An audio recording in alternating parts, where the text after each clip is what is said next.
We know that the ship environment is concerning. We have more than 250 passengers that we want to repatriate on these ships. And so we are working very much at the forefront of that with the United States.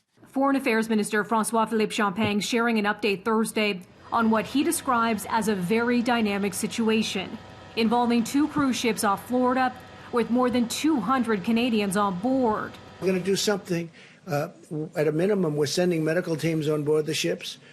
We're taking the Canadians off and giving them to Canadian authorities. They're going to bring them back home. Wednesday evening, Donald Trump saying from a humane standpoint, something had to be done to help not just the Canadian travelers, but the thousands of people stranded on the Zaandam and Rotterdam ships in limbo for 3 weeks after a coronavirus outbreak at sea had prompted Florida officials to deny the vessels from docking, fearing local spread of the virus. 4 elderly passengers have died on the Zaandam, at least 2 from COVID-19.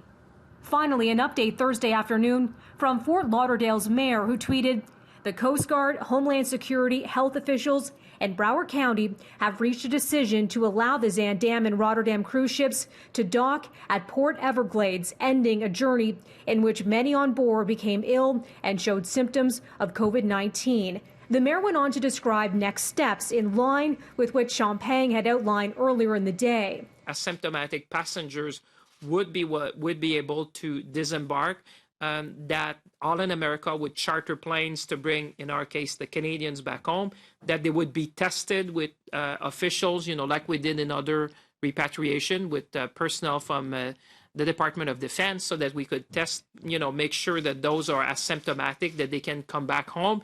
And then they would have to obviously self-isolate because that's the law in Canada. Critically ill passengers will be taken to local hospitals.